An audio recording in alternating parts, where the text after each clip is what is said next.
Hello and welcome to Enchantment of Eternity's review for the Enterprise Incident, which is episode 4 of season 3 of Star Trek the Original Series.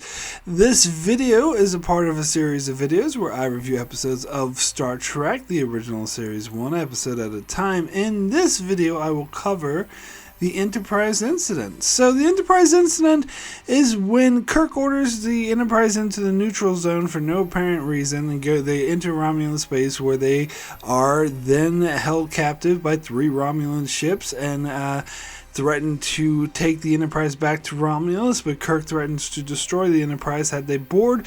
So Kirk and Spock beam aboard the ship to meet with the Romulan commander, who has a thing for Spock, and convinces Spock to side against Kirk with her, and he appears to have killed Kirk, but it's all part of a plan so that Kirk can disguise himself as a Romulan and steal the cloaking device, which he does, and they rescue Spock and get away from the Romulans by installing the cloaking device on the ship, and they all live happily ever after. Anyway, so this is a pretty well-liked episode of Star Trek. I think most people would refer to this as one of the best episodes of Season 3. Not me, though. I think it's okay. It's funny because I watched this episode a bit less than a year ago for the reviews I did for my season-long reviews of the original series. And in that video, I said that I liked this episode a lot less than I remember liking it, and I thought it was really boring. However, this time, watching it just now, I like it better than I did the last time I watched it a year ago. I can't explain to you why, but for whatever reason, I didn't find it as boring. But that being said, I still had issues with it. And, growing up, I always thought this was a decent episode. It was never one of my favorites either.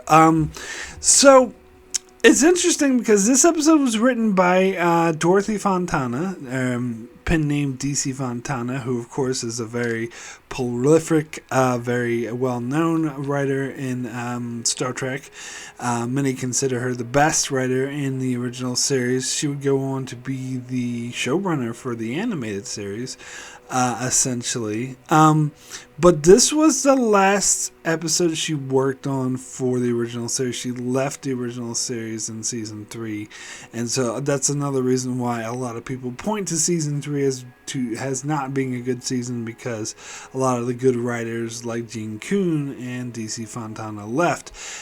There's 2 of her scripts that were used later in season 3, but she removed her name from them because she thought they were terrible, and they changed her scripts to make them terrible, and just so she didn't want to be associated with it. I can't remember what the other one was, but I know one of them was The Way to Eden, which was originally a script called Joanna about McCoy's daughter, that they changed so drastically, and she did not want her name attached to The Way to Eden, which is fair.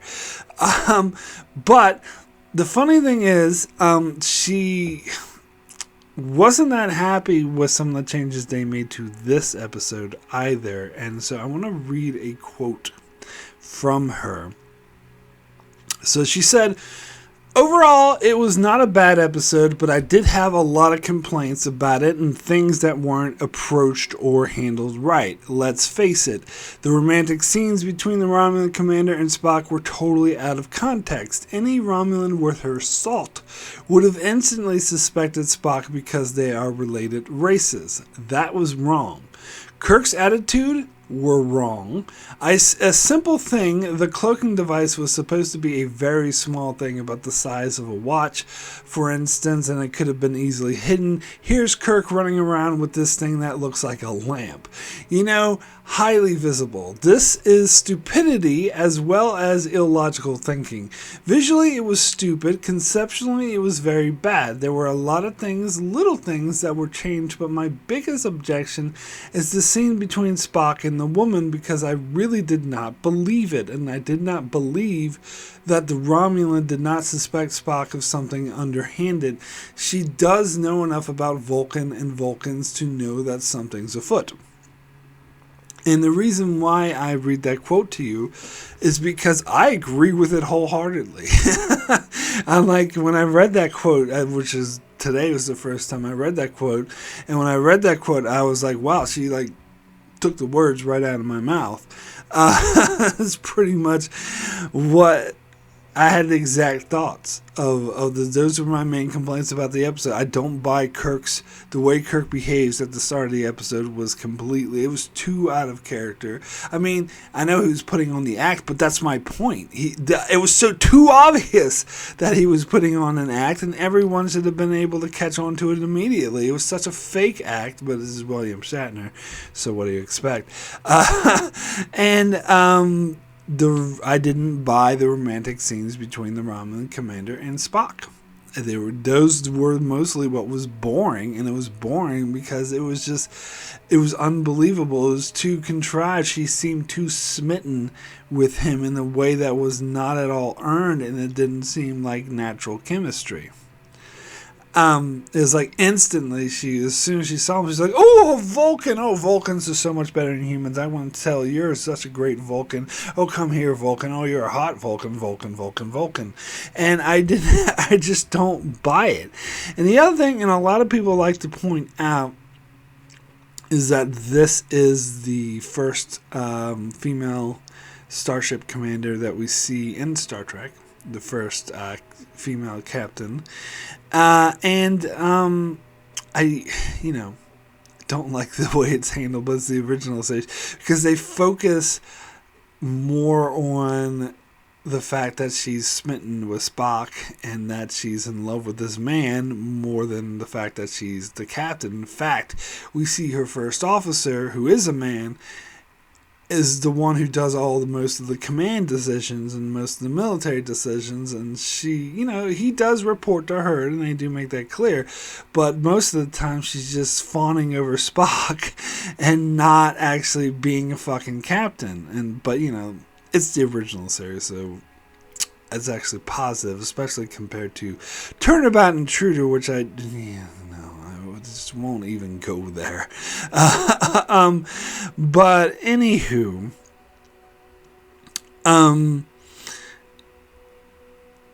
so the starting scenes were, and I just in my season-long review I mentioned that Kirk, when he was like being very shitty to everyone in the starting scenes, where Chekhov like gives him this thesis, and he's like, "Oh, this is very good, that's your opinion, but I don't agree. I think this is terrible. Try better next time." And then he orders Spock to ask Spock where they are, and Spock's like, "Well, I told you, just a couple minutes ago." He's like, "That was the past. I'm not interested in the past. I want to hear about right now. Is it too much to ask for you to follow my orders?" And he says that like to the whole bridge crew. And you know what I'm thinking while I'm watching this scene? I'm thinking, hey, he's acting like Captain Jellicoe. Get it done. And I mentioned that in my other review because he's acting like a terrible captain, which of course obviously reminds me of Captain Jellicoe, because he's a terrible captain. He's terrible. I can't believe there's essays of people, oh, okay, Jellicoe's actually a great captain. No, he sucks. And Riker was absolutely right to point out how much he sucks. Riker was in the right, Jellicoe's in the wrong hashtag. But anyway, not here to talk about TNG, here to talk about the original series. But yeah, no, really, the way Kirk was behaving was so obviously an act. Like, it was so out of character for him, and especially when he goes on the ship and is arguing with Spock, and he's like, "You traitor!" I mean, that was so fake. The Romulan commander, frankly, is a moron for not seeing through it. Now, granted, you could argue, well, she doesn't know Kirk and Spock like we do, which is fair, but then again, William Shatner's ham acting is probably what throws it over the top for me and makes me think that anybody could see through it. Now, for a couple videos I've done, I like to, if you watch my videos, you know that I like to start with this intro sometimes. I didn't do it this time, like, a pre-thing before I play my theme music. And I've been doing what I wanted to do for this episode was a Kirk imitation, but I've already done that twice recently.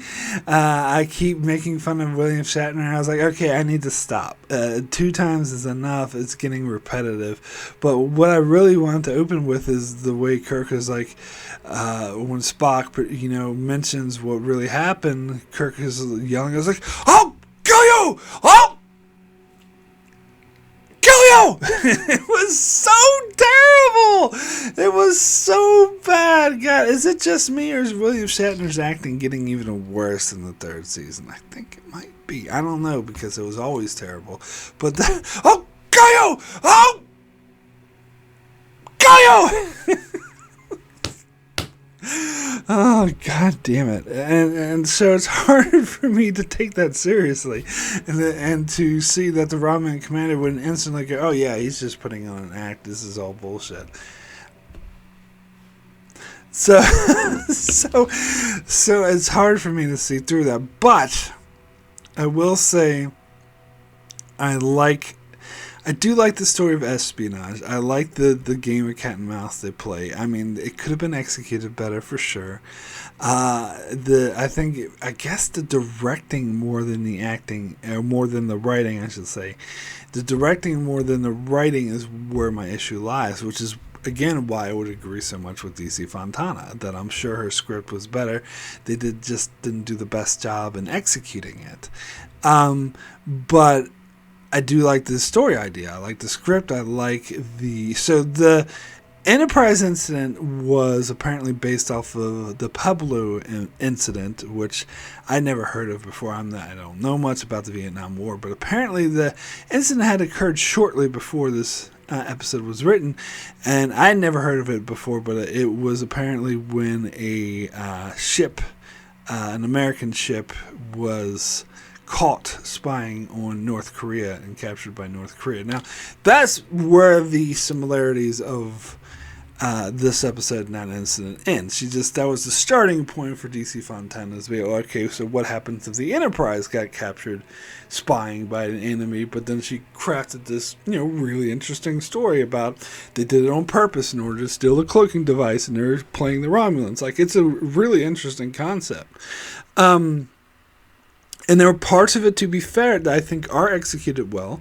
I like where Kirk disguises himself as a Romulan and beams on the ship and steals the device, and how the Romulan commander grabs onto Spock and she's transported aboard the Enterprise, and kind of taunting, like when Kirk tries to be like, we have your commander on board, don't fire, she just flat out says, destroy the ship. She's willing to sacrifice her life to stop them from getting away with the cloaking device. I mean, which makes a lot of sense and speaks a lot to her character. And I think I really like that part of the story. And I think I latched onto it more on this viewing than I did the last time. Last time, I think I was just too caught up on how cheesy that romance was, which it still is. I haven't changed my mind about that, but I just focused on it less. I think I was just focusing on it too much and didn't notice like the other part of the episode's actually really good.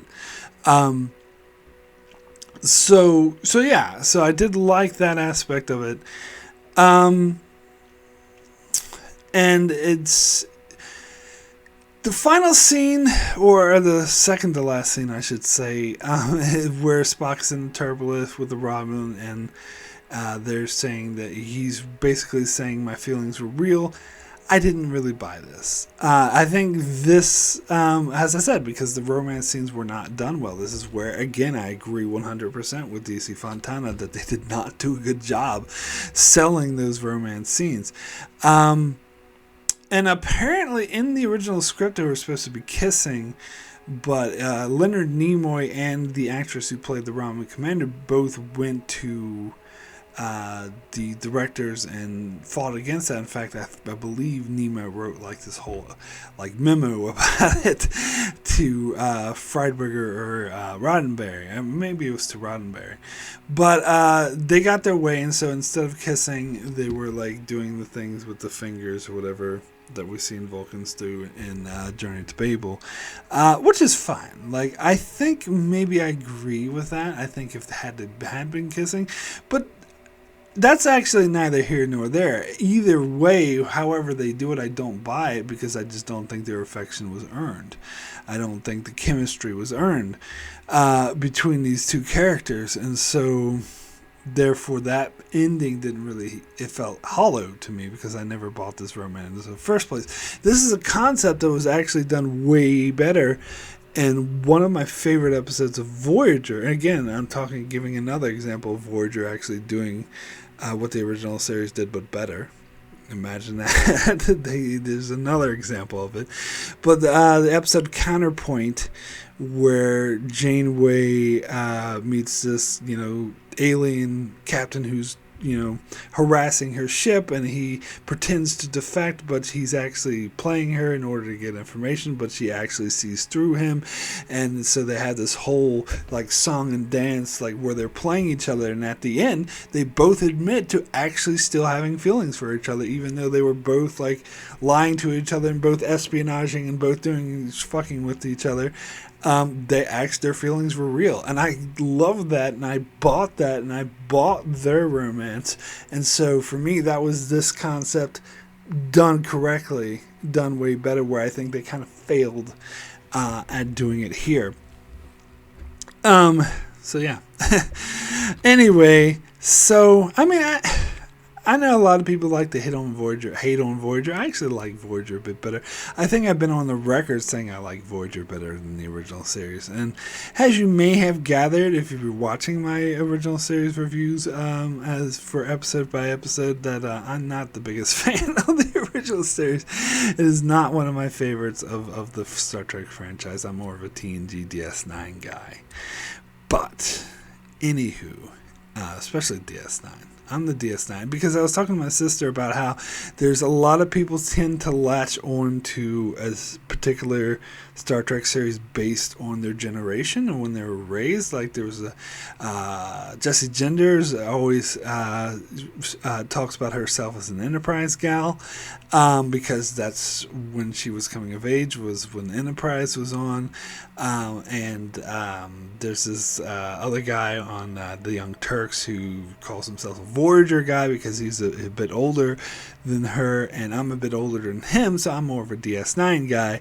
And my sister's older than me, so she's more of a TNG gal. And then, of course, people even older than that, or from the older generation, more of the original series people. But I mean, that's not a strict rule that is totally dependent on your generation. There could be some younger people who prefer the original series and some older people who prefer like DS9 or Next Generation. So it's not always the case, but I think a lot of times it is. But anyway, I am digressing. Back to the Enterprise incident. It's interesting. So the cloaking device, and I read this in the script, they explained this more, that it was originally supposed to be an updated, better modified version of the cloaking device, whereas in the episode they're acting like they'd never seen a cloaking device before, which they had in the episode Balance of Terror, where the Romulans clearly had a cloaking device. Now, to be fair, this is a better version of that, because in that episode they couldn't use the cloaking device only sparingly because it drained their energy too much. Where here, it doesn't seem to do that. So, and this seems to be a more powerful version. They just forgot to mention that. And so it seems like a continuity error. That's just something that that was lost in the actual filming of the episode. And also, the historical context of this episode is really interesting. So I want to tell this story. I think I mentioned it on my channel once before. Is when Discovery was first airing, there was this YouTuber who last time I didn't identify, but because I don't really like to call out people, but this time, fuck it, I will. It was Jason Inman, who is a fairly, I think he's fairly well known. He's worked for companies like Collider and Screen Junkies, and so his channel is not the biggest channel in the world, but of course like way much bigger than mine.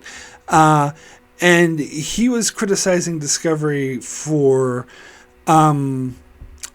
violating canon because it showed Klingons with the cloaking device where it takes place 10 years before the original series, and he said, well, it's there in canon that during like this episode, the Enterprise incident, they said that the Romulans traded their cloaking technology to the Klingons for the Klingon ships. And I, posted a comment on his video saying, actually, that's not true. They didn't state that in this episode of the Enterprise incident. That was stated in the technical manual, which is actually not considered canon. It was never stated in canon outright. And then I think I further put in my comment that the first time we actually see the Klingons using the cloaking technology in canon was Star Trek III: The Search for Spock. So he actually responded to me, which I was surprised. I was not expecting, this big YouTuber to respond, but of course he was arguing with me, and he was like, he did a well actually on me. It was like, well, actually, it was the first time we see a cloaking device on a Klingon ship is actually on the animated series. Aha! Gotcha! And so I responded with, well, if you consider that canon, many Star Trek fans don't. I don't. But, or at least not full canon. But regardless, like, that doesn't diminish my point. And I even, like, put in a link to the article that outright stated that the whole Klingon trading ships for cloaking technology was from the technical manual. There was a link that proved what I was saying was correct, that he was wrong. It was never stated in the Enterprise incident. It was from B canon, which isn't considered canon, and of course he never responded to that. And then a couple months later, I watched a video with him and this other guy, Burnett or whatever, and they were both complaining about Discovery together, and they both repeated the same thing that I had already disproven to him. He completely ignored me and was going out and repeating that same error that's factually incorrect, that the Klingons traded the ships for the cloaking device. That never happened in canon. It certainly was not said in this episode. And when I watched this episode, I was paying close attention. So maybe I'm wrong. Maybe it was they hinted at it or something. No, absolutely not. It was never stated in this episode, period, that Romulans gave Klingons cloaking technology. The only thing that was said in this episode was that the Romulans were using Klingon ships. When the ship first decloaked, they're like, oh, it's a Klingon ship. And it was like, oh, actually, it looks like the Romulans are using a similar class of ships now. They never explained why. They never explained how. They were just like, oh, they're using similar ships. That's all they said. Now, I do like the trading scenario as to explain why, and I think that's why this B canon mentioned it, because it makes a lot of sense. But it's not in canon. It is not in canon. Therefore, Discovery is not violating canon, and he's full of shit. But you know what? Even if Discovery was violating canon, I wouldn't really care that much. But the fact that he's factually incorrect, and I proved him incorrect, and he just ignored me, kind of frustrates me. But whatever. People like to be in their own little bubbles. That's up to them. But and of course, the real reason why the Romulans were using Klingon ships is because Season 3 had their budget slashed to all fuck. They had such a tiny budget, and so it was cheaper for them to use the Klingon ship. And apparently, I didn't realize this, apparently this is actually the first time that design was seen on screen. Now, Alana Troyes was filmed before this episode, which is why, I reviewed it first because I'm going through production order, but it actually didn't air until after this episode. So, and apparently Alana Troyes was the first time that Klingon ship design was actually seen on screen. Previously, they had simply said, "Oh, there's a Klingon ship," but never shown it. Now, that's something I didn't realize till I read this information online, because I'm watching the remastered version, and the remastered version do show Klingon ships in season 2.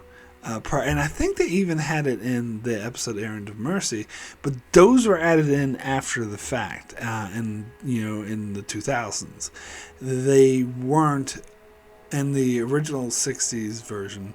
They weren't there. The Klingon ship wasn't seen until Alana Troyes, which I did not know.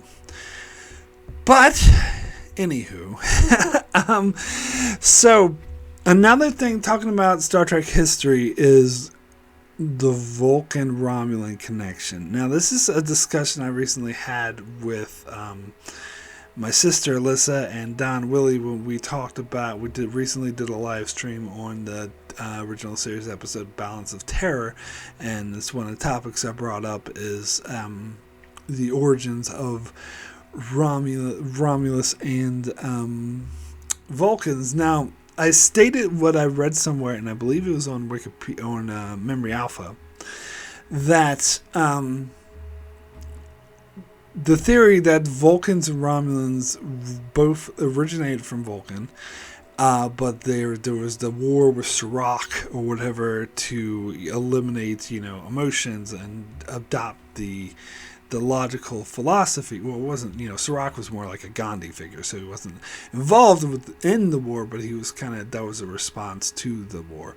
And so a portion of the Vulcans who lost the war or who did not wish to adapt this logical way of life left the planet Vulcan and went and settled Romulus, where the Remans were living, and so they subjugated them as a sort of native species, the way European settlers did to the Native Americans in many other countries, and took over the planet, and then renamed it Romulus. Now, as my sister mentioned, who was in that discussion with me, that was never stated in canon, so she doesn't consider it part of canon, much like the trading of the cloaking device and whatnot. That was B canon, so it's not actually canon, because I don't think this was ever stated outright. But again, much like the cloaking thing,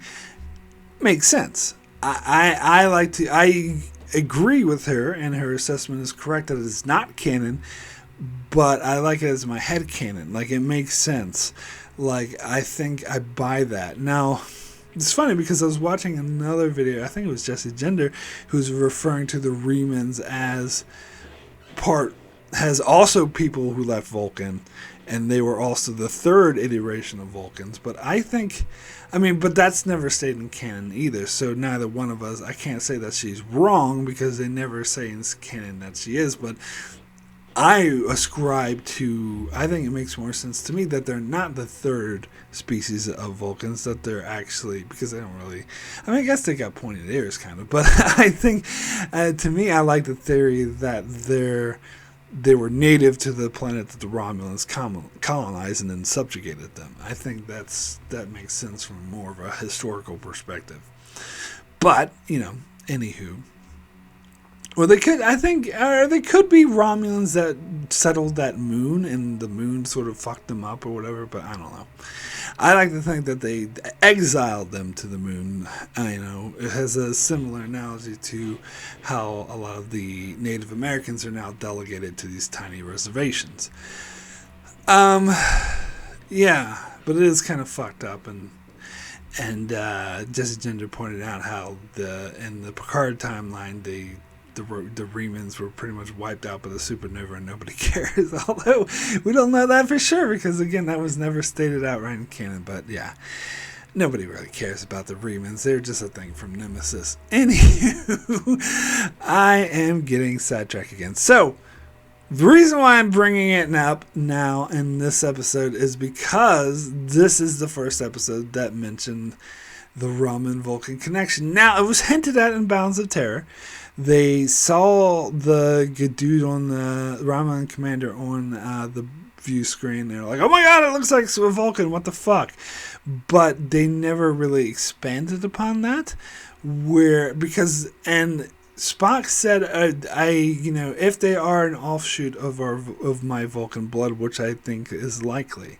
But what could that could mean a number of things, an offshoot of the Vulcan blood. That could mean like the Mintakans. They're just another species that evolved independently that just happens to be similar to Vulcans.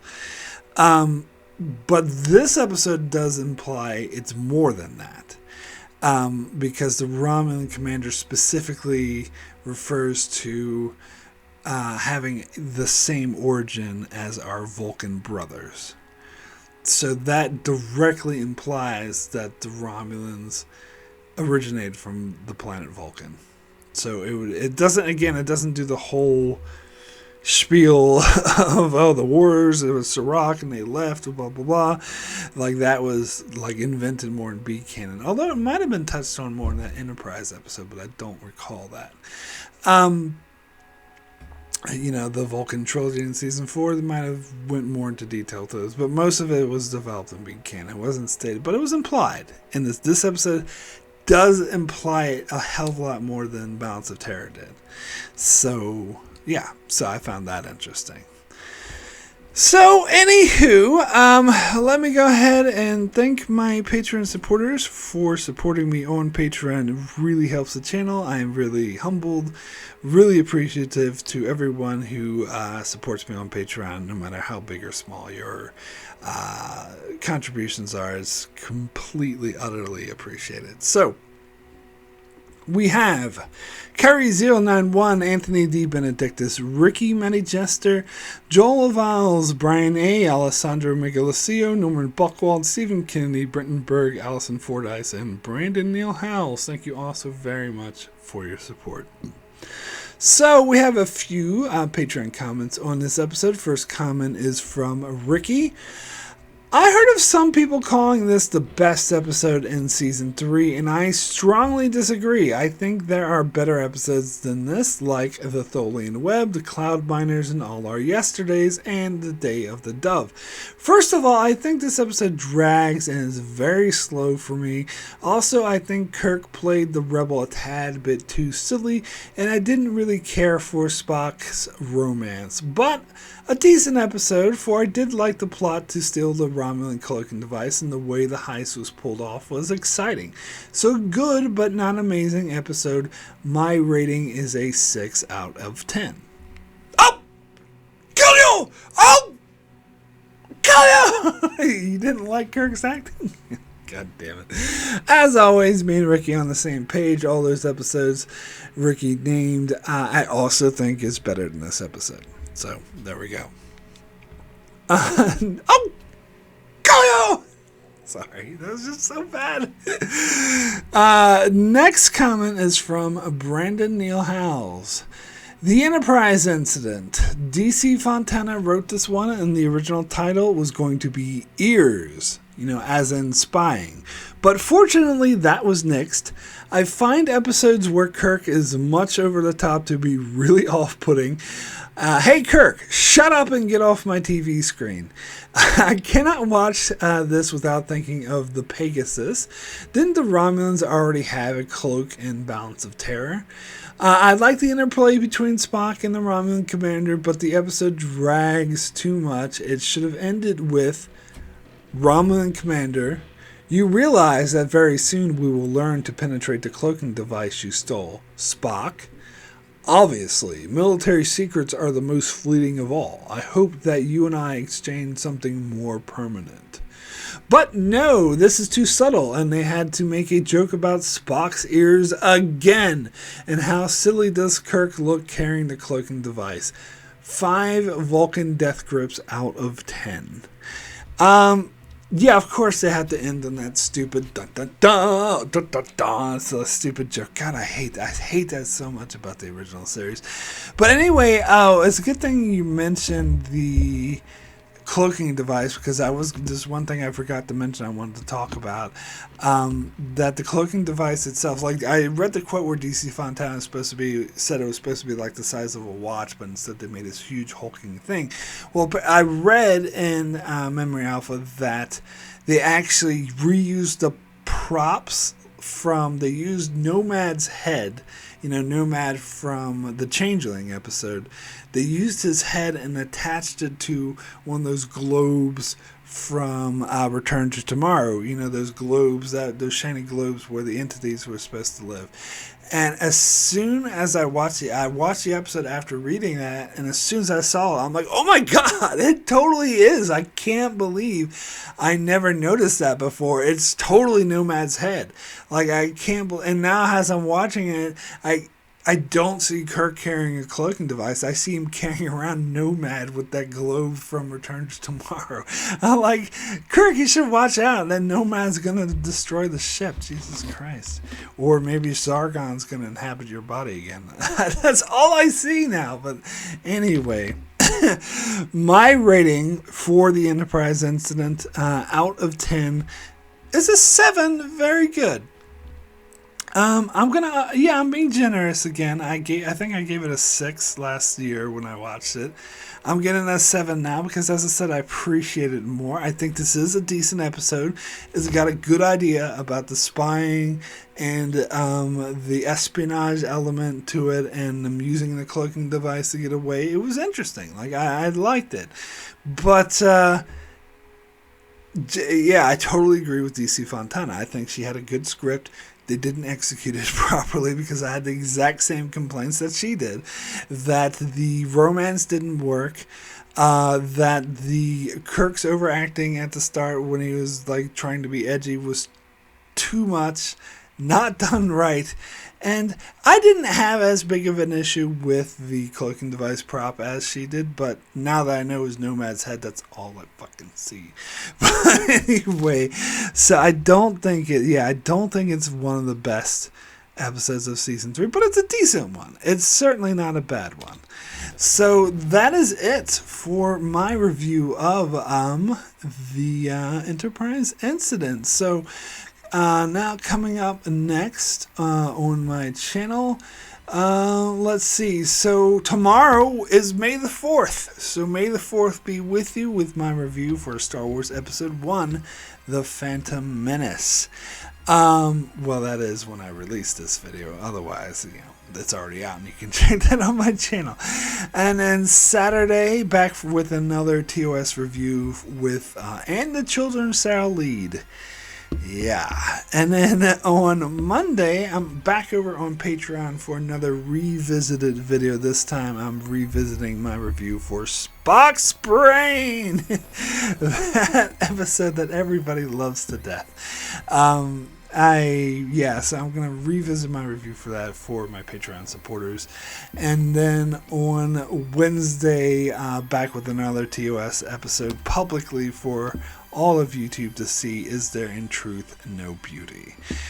So that's what's coming up next on Enchantment of Eternity, so be sure to check that out. Check out my channel for many more Star Trek videos and many more videos on many other shows as well, so be sure to subscribe so you can keep up with all of that, and thanks a lot for watching. Boom!